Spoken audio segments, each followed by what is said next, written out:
610e journal de bord, bonjour Jean-Marie Le Pen. Bonjour. Un petit mot peut-être pour Marie d'Herbès, qui, victime d'un petit accident dans son jardin, s'est cassé le pied, figurez-vous, et qui va nous priver de sa présence pendant 6 semaines. 6 semaines. Oui, mais on pense J'avais un petit cadeau pour elle, ben ça sera retardé d'autant. Voilà. Et on ne la verra pas, vous ne pourrez pas signer Jean-Marie Le Pen sur son plâtre, dont profitent tous les internautes, puisqu'on a vu les photos. Bon rétablissement à Marie. Bon rétablissement. Vous avez vu qu'à Grenoble, il y a un mot qui décidément s'impose, mais qui touche cette fois l'Institut des sciences politiques décentralisé dans sa branche grenobloise, c'est l'islamo-gauchisme, avec l'UNEF, qui est un syndicat que vous avez connu dans d'autres temps.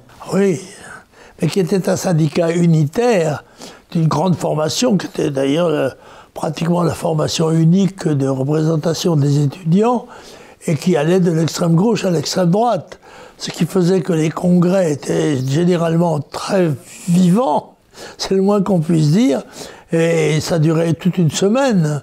C'était vraiment, peut-être même ça a été mon école politique, en tous les cas mon école de discours, d'expression. Alors l'idée que des visages de professeurs accusés d'islamophobie soient affichés sur les murs et dénoncés à la vindicte publique. Oui, c'est incroyable ça. Mais d'ailleurs, il y a une chose qui m'étonne, c'est d'abord cette dispersion de Sciences Po, qui est une organisation privée en principe, et c'est cette école de sciences politiques qui semble de plus en plus politisée à gauche, voire à l'extrême gauche, s'est répandu comme des métastases dans toute la France, puisque c'est à Grenoble qu'ont lieu un certain nombre d'incidents qui sont rapportés. Et je pense que ça s'inspire de la décomposition de la société occidentale. C'est un des tests qui n'est pas le moindre et qui est relativement inquiétant dans la mesure où il s'agit d'organismes de pédagogie, c'est-à-dire de gens qui ont autorité pour transmettre un enseignement et des valeurs. Et par conséquent, à partir du moment où ce sont des officines du Parti communiste secret. Sur ce plan-là, vous avez fait un tweet cette semaine en expliquant au fond que la chute de l'Union soviétique ne veut pas dire la chute de l'esprit et de l'idéologie communiste, y compris en France, et en particulier dans le monde universitaire. Qu'est-ce que ça voulait dire exactement? Parce qu'après tout, écoutez, officiellement, il n'y a plus de communisme. Il est tout à fait inconcevable qu'un grand parti politique strictement organisé et scientifiquement organisé comme l'était le Parti communiste français ait brusquement disparu comme cela.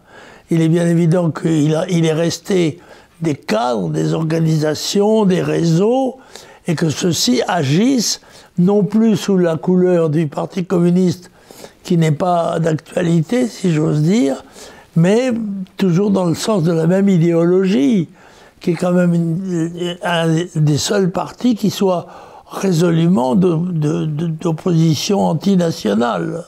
Comment voyez-vous ce concept d'islamo-gauchisme? Eh bien, il me semble que la gauche et donc les gauchistes sont à la recherche d'une clientèle et qu'ils pensent que cette clientèle peut être celle des immigrés. Immigrés, fils d'immigrés, enfin, comment dirais-je, la sphère de population qui est issue de l'immigration, soit immigrés directs, soit enfants ou petits-enfants de l'immigration, et qu'ils cherchent à influencer cette minorité de plus en plus importante, d'ailleurs, dans le sens du courant communiste secret. Vous savez que le président de la République envisage de soumettre un certain nombre de textes en ce moment. On va en dire un mot sur le climat, mais il y a aussi cette loi qui est contestée maintenant par les églises chrétiennes, dirons-nous, puisqu'elle permet à l'État de s'introduire dans un certain nombre de mécanismes, notamment d'éducation, qui touchent les protestants, les catholiques, les juifs, alors que la cible, normalement, c'est l'islamisme politique et radical. Vous vous situez comment par rapport à ça, quand vous entendez ces autorités religieuses c'est une lâcheté, c'est un défaut de définition de l'adversaire, et on noie le poisson, si j'ose dire, parce que c'est l'adversaire, l'ennemi, c'est l'islamisme et l'islamisme radical, et par conséquent, c'est lui qui doit être visé exclusivement. Il n'y a absolument pas de raison de mêler à cette affaire les religions, disons, discrètes et courtoises. C'est une espèce de manière d'esquiver le sujet et de mélanger les genres et d'affaiblir donc l'offensive qui serait nécessaire de lancer et de mener contre l'islamisme. Est-ce que vous faites un lien entre les incidents qui se multiplient presque quotidiennement maintenant, entre des bandes de jeunes ou des gangs de jeunes qui s'affrontent, c'est presque tous les jours, et avec des blessés et des morts, et la politique migratoire depuis les 30 ou 40 dernières années sur fond d'islamisme? Est-ce qu'on peut dire ça? Je crois que vous avez été frappé en regardant les images, même s'il n'est pas autorisé en France d'identifier les gens par rapport à leur origine, les statistiques ethniques n'existent pas, les noms ne sont pas communiqués, il n'empêche qu'il y a des silhouettes qui ne trompent pas et des comportements qui ne trompent pas. Tout ça est lié? Le phénomène est principalement démographique. Il y a de plus en plus d'enfants dans cette sphère-là, malheureusement pas dans la sphère nationale, où au contraire, il semble en particulier depuis quelques mois qu'il y a un véritable effondrement de la démographie française. Les gens qui sont d'origine immigrée, eux, en général, ont conservé de leurs origines l'habitude d'avoir de nombreux enfants. Et ce sont ces enfants qui se trouvent dans la rue sans perspective, il faut le dire, bien claire de métier à remplir, n'est-ce pas? Et qui se trouvent vacants dans la rue et s'organisent et s'affrontent, parce que c'est la règle. Quand j'étais petit garçon, moi, le jeu qu'on faisait, c'était avant la guerre mondiale, c'était la petite guerre. C'était le jeu des jeunes, petite guerre qui se faisait avec des lance-pierres quand même, et puis des choses comme ça, des bâtons de bois.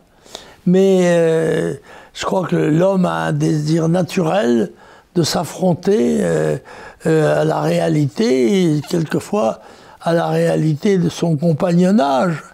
Et ce n'est qu'une aggravation d'un système qui a perdu tout contrôle sur l'éducation, sur le travail, sur l'apprentissage, sur tout cet encadrement social qui était un peu tout de même la force de nos pays. Le président de la République pense soumettre à référendum, après le débat parlementaire classique et institutionnel dans le genre, une petite modification de la Constitution de manière à engager la France à faire tout ce qu'elle peut contre le dérèglement climatique. Qu'est-ce que vous pensez de cette idée? Et à la fois la notion de dérèglement climatique... C'est absolument dérisoire. Le mot même de dérèglement climatique est stupide, car il supposerait qu'il y ait eu une réglementation climatique. Or, qui aurait érigé cette réglementation? Les hommes. Mais on sait bien que le climat ne dépend pas d'eux du tout, ou si peu. Je sais bien que l'activité industrielle, l'usage du charbon, CO2, tout ça peut avoir une influence, mais elle est minime par rapport à celle qu'exerce le Soleil, par exemple. La position de la Terre par rapport dans le monde céleste.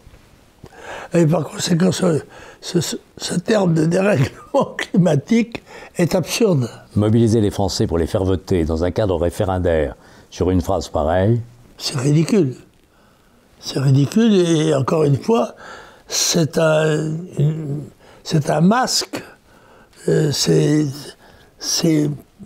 parler pour ne rien dire, mais il y a toujours quelque chose derrière ce silence. Faire voter les Français à un moment où la situation est peut-être moins claire dans le but de campagne que poursuit le président de la République pour sa réélection. Oui, puis c'est un sujet apparemment apolitique, apartitique en tout cas. Et on fait parler les gens du soleil, de la chaleur, du froid. froid, etc. Enfin, pour l'instant, on sent pas trop quand même le climat glacial. Hein. Le réchauffement climatique, pour l'instant, nous oblige à mettre des casse-nez. Petit mot de politique internationale. Vous avez été 35 ans député européen. Vous avez eu, à plusieurs reprises, en président des groupes européens, des partenaires italiens depuis 1984. La politique italienne n'est pas indifférente. Qu'est-ce que vous pensez du rapprochement de Salvini et de la Lega avec un gouvernement dirigé par M. Draghi, qui lui-même a été le patron de la BCE et une incarnation, depuis Goldman Sachs, du système que, en principe, Salvini s'était engagé à combattre. Et qu'est-ce qui se passe en Italie? Je dirais que c'est une pratique commune, en quelque sorte, à la droite italienne, à la droite nationale italienne, parce que nous avons déjà connu le même phénomène avec Fini. Et par conséquent, Salvini se laisse attirer par le gouvernement, par le pouvoir, et abandonne les positions nationales, critiques, et indispensables. Faute de quoi, nous allons dans le mur. Donc, pour ne pas y aller, il ne faut pas rejoindre la troupe de ceux qui y vont. Est-ce que c'est une inquiétude qui pourrait concerner éventuellement le Rassemblement national, si cette orientation, à l'approche de l'élection présidentielle, devait s'affirmer plus encore qu'elle ne le fait en ce moment? Voilà, je crois que ce qui est essentiel pour Marine, qui est le candidat de la droite nationale, on peut dire, bon, c'est de ne pas confondre le premier et le deuxième tour. Il ne faut pas jouer le rassemblement nécessaire pour faire au moins 51% des voix au deuxième tour, avec l'affirmation de la ligne principale qui doit être définie au premier tour. C'est ce qui rend cet exercice politique assez subtil, assez difficile à maîtriser. Mais je crois que Marine ne doit pas du tout céder à cette attraction centriste, en quelque sorte, avant l'heure du deuxième tour. Parce qu'au premier tour, il faut absolument rassembler tous les Français qui sont légitimement excédés de la décadence du pays, de son glissement vers le précipice, du danger mortel que représente une immigration qui n'est pas contrôlée, qui n'est pas interdite, alors qu'on devrait être en état de mobilisation générale contre ces mouvements qui sont provoqués par l'explosion démographique du monde. Vous le savez, je le répète sans arrêt, passer de 2 à 8 milliards d'habitants en l'espace de 50 ans. Parce que c'est comme nous, dans ce que j'appelle l'arc boréal, ce qui devrait être la base de la confédération boréale, eh bien nous sommes malheureusement, nous, en état de déficit démographique. Quand la loi des liquides, en quelque sorte, la dynamique des liquides doit amener les populations en surpopulation vers nos populations qui sont déficientes. Et par conséquent, il faudrait se mettre en état de se défendre de ça d'une manière intérieure en favorisant la natalité dans nos pays, mais aussi éventuellement en s'opposant à l'immigration de gens qui voudraient venir chez nous sans notre accord. En ouverture de la campagne présidentielle, côté Rassemblement national, il y aura le 3 et le 4 juillet prochain à Perpignan un congrès qui devrait fixer normalement les grandes orientations de la campagne et déterminer la position personnelle de Marine Le Pen dans cette campagne. Vous seriez d'accord pour vous y rendre si vous y étiez invité? Je n'ai pas envisagé pour l'instant cette éventualité, mais pourquoi pas? Après tout, la situation est si grave, sans que les gens s'en aperçoivent, mais si grave qu'elle nécessite la réunion de toutes les volontés et de toutes les bonnes volontés, et on ne peut pas esquiver de prendre position quand on a été responsable et qu'on le demeure intellectuellement parlant. Merci Jean-Marie Le Pen. À la semaine prochaine. Au revoir.